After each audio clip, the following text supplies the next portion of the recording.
أعوذ بالله السميع العليم من الشيطان الرجيم بسم الله الرحمن الرحيم وإذ قال الله يا عيسى ابن مريم أنت قلت للناس اتخذوني وأمي إلهين من دون الله قال سبحانك ما يكون لي أن أقول ما ليس لي بحق إن كنت قلته فقد علمته تعلم ما في نفسي ولا أعلم ما في نفسك إنك أنت علام الغيوب ما قلت لهم إلا ما أمرتني به أن اعبدوا الله ربي وربكم وكنت عليهم شهيدا ما دمت فيهم فلما توفيتني كنت أنت الرقيب عليهم وأنت على كل شيء شهيد إن تعذبهم فإنهم عبادك وإن تغفر لهم فإنك أنت العزيز الحكيم وَإِذْ قَالَ اللَّهُ يَا عِيسَى ابْنَ مَرْيَمَ اور وہ وقت بھی قابل ذکر ہے جب اللہ رب العزت عیسیٰ ابن مریم سے فرمائیں گے أَنْتَ قُلْتَ لِلنَّاسِ کیا تو نے کہا تھا لوگوں سے اتخذونی و امی الہین من دون اللہ کہ تم مجھے اور میری ماں کو معبود بنا لو اللہ کو چھوڑ کر کیا تم نے یہ بات کہی تھی کہ تم مجھے اور میری ماں مریم کو الہ بنا لو معبود بنا لو من دون اللہ اللہ کو چھوڑ کر اللہ کے سوا قال سبحانک تو عرض کریں گے سبحانک کہ تیری ذات تو منزہ ہے تیری ذات تو کیا ہے پاکیزہ ذات ہے ما یکون لی کہاں لائق ہے میرے لیے ان اقولا کہ میں وہ بات کہوں ما لیس لی بحق جس کا مجھے حق ہی نہیں پہنچتا یہ کہاں لائق ہے میرے لیے کہ میں ایسی بات کروں جس کے کہنے کا مجھے حق ہی حاصل نہیں ہے اور تیری ذات تو اس بات سے منزہ اور پاکیزہ ہے کہ تیری ذات کے سوا کوئی معبود ہو قطعاً ایسا نہیں اور میں کیوں ایسی بات کروں جس کے کہنے کا مجھے رائٹ اور حق بھی نہیں ہے ان کنت قلت اگر میں نے یہ بات کہی ہے فقد علمتا تو آپ خوب جانتے ہیں تو آپ خوب جانتے ہیں کیوں تعلم ما فی نفسی تو میرے دل کے اندر جو بات ہے تو جانتا ہے جو میرے دل کی بات ہے نا تو جانتا ہے ولا اعلم ما فی نفسی اور میں نہیں جانتا جو تمہارے دل میں ہے جو تمہارے دل میں ہے میں وہ نہیں جانتا ہاں میرے دل کے اندر جو بات ہے وہ آپ خوب جانتے ہیں مطلب اس کا یہ ہے اگر میں یہ بات کہنے میں اگر حقیقت سے ہٹ کر کو بات کہہ رہا ہوں کہ میں بظاہر آپ کے سامنے انکار کر رہا ہوں اور حقیقت میں نے کو بات ایسے کی ہو تو جانتا ہے کہ میرے دل میں کیا ہے لیکن میں نہیں جان سکتا کہ آپ کے دل میں کیا ہے کیوں؟ انک انت علام الغیوب، کیونکہ آپ تمام غیبوں کا علم رکھنے والے ہیں، تمام پوشیدہ چیزوں کا علم رکھنے والے ہیں۔ حضرات گرامی، آج دیکھ لیں کہ دنیا کے اندر ایک بہت بڑی جماعت عیسیٰ علیہ السلام کو اپنا معبود سمجھتی اور ان کی ماں کو اپنا معبود اور اللہ کی بیوی تصور کرتے۔ اللہ خالق کائنات ان کو قیامت کے روز ان کے عقیدے کی حقیقت بتانے کے لیے عیسیٰ ابن مریم کو سامنے لائیں گے کہ سامنے آؤ اور آ کر بتاؤ کیا تم نے یہ بات کہی تھی کہ میری ذات کو چھوڑ کر تم اللہ کی ذات کو چھوڑ کر مجھے اور میری ماں کو معبود بناؤ؟ کیا تم نے یہ بات کہی تھی؟ تو حضرات گرامی، حضرت عیسیٰ ابن مریم علیہ السلام اس بات کا انکار فرما دیں گے کہ میں نے ایسی کوئی بات نہیں کی۔ حضرات گرامی، انبیاء کرام علیہ السلام جو ہیں ان تمام کی جو مرکزی دعوت ہے وہ توحید ہے کہ اللہ کے سوا کوئی معبود برحق۔ ہم نے پیچھے پڑھ لیا کہ جو معجزات اللہ خالق کائنات نے حضرت عیسیٰ علیہ السلام کو عطا کیے تھے نا، ٹھیک ہے، اللہ خالق کائنات نے خصوصی طور پہ 4 مرتبہ ساتھ یہ حکم دیا بِإِذْنِي بِإِذْنِي بِإِذْنِي کہ آپ جناب وہ پرندے کو مٹی سے بناتے تھے، پھر اس میں پھونک مارتے تھے، وہ میرے حکم سے وہ پرندہ بن کے اڑ جاتا تھا۔ آپ مادرزاد اندھے کو اور برس کی بیماری والے کو اس کی آنکھوں پہ ہاتھ پھیرتے اور اس کے جسم پہ ہاتھ لگاتے، وہ میرے حکم سے وہ شفا یاب ہو جاتا، تاکہ لوگوں کے ذہن میں قطعاً یہ بات نہ آئے کہ ان معجزات کے خالق کون ہیں؟ عیسیٰ ابن مریم۔ ان معجزات کے خالق کون ہیں؟ عیسیٰ ابن مریم ہیں، تاکہ لوگوں کے ذہن کے اندر یہ بات نہ رہے کہ یہ معجزات جو ہیں وہ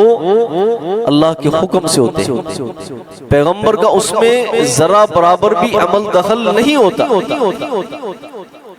اور دوسرے مقام پہ اللہ خالق کائنات فرماتے ہیں کسی پیغمبر کے لیے یہ لائق نہیں ہے کہ کوئی نشانی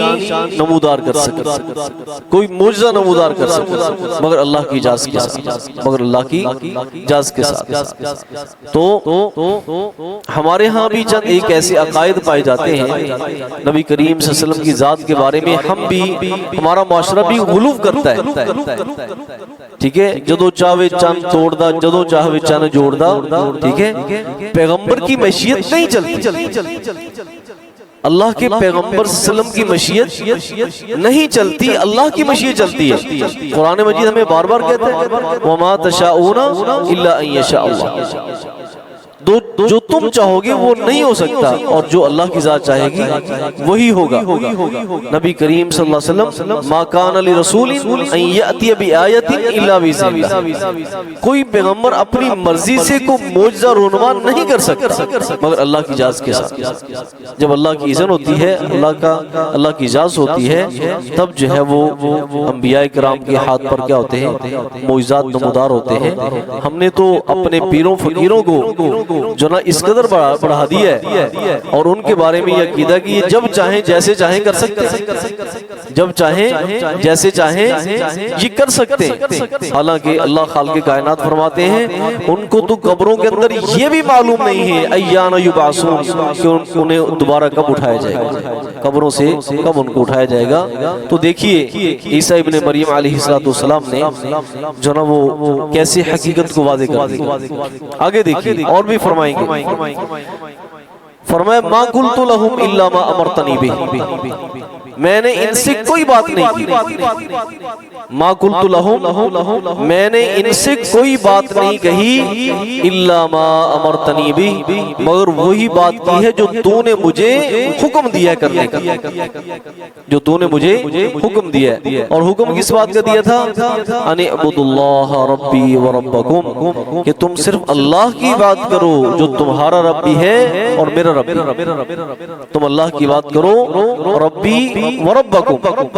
وکنت علیہم شہیدا ما دمت فیہ، اور میں اس بات پہ گواہ تھا، میں اس بات پہ گواہ تھا جب تک میں ان کے بیچ میں رہا ہوں، یعنی بنی اسرائیل کے اندر رہا ہوں، جب تک میں بنی اسرائیل کے اندر رہا ہوں میں اس بات کا گواہ ہوں کہ میں نے جناب اللہ کی ذات کے سوا کسی اور کی بات کا بنی اسرائیل کو حکم نہیں دیا، صرف یہ حکم دیا اللہ کی بات کرو جو میرا رب بھی ہے اور تمہارا رب بھی ہے۔ لیکن فلما توفیتنی، پس جب تم نے مجھے اٹھا لیا، پس جب تم نے مجھے اٹھا لیا، کنت انت الرقیب علیہ، تو پھر آپ ہی ان پر کیا تھے؟ نگران تھے، آپ ہی ان پر کیا تھے؟ نگران تھے۔ وَأَنْتَ عَلَى كُلِّ شَيْءٍ شَهِيدٌ، اور آپ ہی ہر چیز پہ کیا ہے؟ باخبر ہیں، آپ ہی ہر چیز پہ گواہ، آپ ہی ان پہ نگران تھے۔ کنت انت الرقیب، رقیب کسے کہتے ہیں؟ نگرانی کرنے والا، ہر وقت جنوں دیکھنے والا۔ وَأَنْتَ عَلَى كُلِّ شَيْءٍ شَهِيدٌ، اور آپ ہی کیا ہیں؟ ہر چیز پہ کیا ہیں؟ گواہ ہیں۔ حضرات گرامی، یہاں پہ ایک بہت بڑا جو ہمارے ہاں ایک عقیدہ پایا جاتا ہے کہ انبیاء کرام کے ہیں علام الغیوب ہیں، غیب کی باتیں جانتے ہیں، انبیاء کرام غیب کی باتیں جانتے ہیں، ٹھیک ہے؟ اور ہمارے ہاں تو بعض اللہ رب العزت ہدایت نصیب فرمائے، بعض لوگوں نے تو قرآن مجید کے ترجمے کے اندر جو نا تحریف کی ہے، ٹھیک ہے؟ یا ایوہ النبی، جہاں پر آتا نا قرآن مجید میں یا ایوہ النبی، وہاں پہ بریکٹ میں لکھا ہوا ہے اے غیب کی خبریں دینے والے، اے غیب کی خبریں دینے والے۔ حالانکہ عام شخص بھی جانتا ہے یا ایوہ النبی، اے پیغمبر، اے نبی علیہ السلام، اے پیغمبر صلی اللہ علیہ وسلم، سیدھا ترجمہ یہ بنتا ہے۔ لیکن یہ کہاں بنتا ہے اے غیب کی خبریں دینے والے؟ عیسیٰ علیہ السلام کیا کہہ رہے ہیں کہ جب تک میں ان کے بیچ میں رہا ہوں تب تک تو مجھے بتائے کہ ان کے عقائد کیا تھے، یہ کیا کرتے تھے، لیکن جب تو نے مجھے اٹھا لیا اس کے بعد آپ ان پر نگران ہیں، میرے جانے کے بعد انہوں نے جو کچھ کیا ہے مجھے اس کی خبر نہیں ہے، تو ہی جاننے والا ہے۔ اور حتیٰ کہ اللہ اکبر، اللہ اکبر، نبی کریم صلی اللہ علیہ وسلم قیامت کے روز حوض کوثر پر تشریف فرما ہوں گے تو آپ کی امت آئے گی، آپ کی امت آئے گی، اور نبی علیہ السلام کی امت کی پہچان یہ ہوگی کہ نبی علیہ السلام نے فرمایا کہ میں اپنی امت کو ایسے پہچان لوں گا جس طرح سیاہ گھوڑوں کے اندر 5 کلیان گھوڑا ہوتا ہے، ٹھیک ہے؟ جیسے میں اس کو پہچان لوں گا نا کہ میری امت آئے گی اور ان کے وضو کے اعضاء چمکتے ہوں گے، وضو کے اعضاء کیا ہوں گے؟ چمکتے ہوں گے، تو میں پہچان جاؤں گا کہ یہ میری کیا ہے؟ امت ہے، ٹھیک ہے؟ لیکن ایک جماعت آئے گی ان کے وضو کے اعضاء تو چمکتے ہوں گے، ان کے وضو کے اعضاء تو چمکتے ہوں گے، اچانک ان کو روک دیا جائے گا۔ نبی کریم صلی اللہ علیہ وسلم جو نا وہ فوراً فرشتوں سے کہیں گے ان کے تو اعضاء چمکتے ہیں، یہ تو میرے امتی ہیں، یہ تو میرے امتی ہیں۔ اگر نبی کریم صلی اللہ علیہ وسلم جانتے ہوتے آپ فرشتوں سے پوچھتے کہ آپ نے ان کو کیوں روکا، تو فرشتے آگے سے کہیں گے انک لا تدری، آپ کو علم نہیں ہے، ما احدثوا بعدک، کہ آپ کے جانے کے بعد یہ کیا کرتوتے کرتے رہے، انہوں نے کیا کچھ دین کے اندر شامل کر دیا تھا، کیا کچھ دین کے اندر شامل کر دیا تھا، دین میں انہوں نے ایڈیشن کیے ہوئے۔ حضرات گرامی، بدعت جو ہے بہت بڑی جسارت ہے، بدعت جس طرح اللہ کی ذات کے ساتھ کسی کو شریک کرنا یہ شرک ہے، یہ توحید میں شرک ہے نا. اسی طرح جو نا وہ ایسا کام ایجاد کر دینا اور لوگوں کو بتانا اس کے کرنے پہ ثواب ملتا ہے, اجر ملتا ہے, اور وہ کام نبی کریم صلی اللہ علیہ وسلم نے نہیں کیا. حضرات گرامی اسے بدعت کہتے ہیں اور رسالت میں اسے شرک کہتے ہیں. رسالت میں اسے شرک کہتے ہیں. کیوں؟ جس ظالم نے یہ کام کیا نا, جس نے یہ بات کہی ہے, اس نے نبی علیہ الصلوۃ والسلام کی اتھارٹی کو چیلنج کیا ہے. نبی علیہ الصلوۃ والسلام کی اتھارٹی کو اس نے چیلنج کیا ہے کہ میں بھی یہ کہہ سکتا ہوں کہ فلاں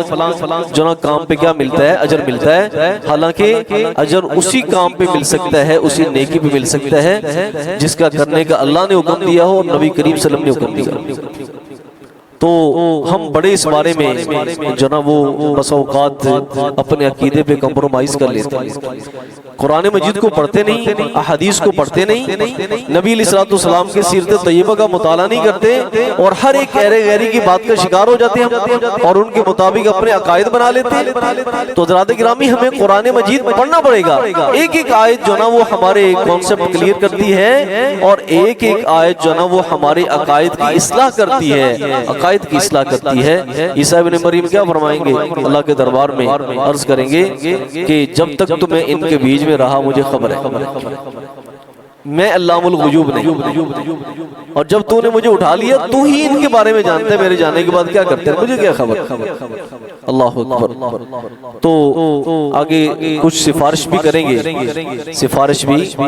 گے, اور پھر اللہ خالق کائنات اس دن کی حقیقت کو بھی واضح کریں گے. انشاءاللہ کل پڑھیں گے. سبحانک اللہم و بحمدک اشہد ان لا الہ الا انت.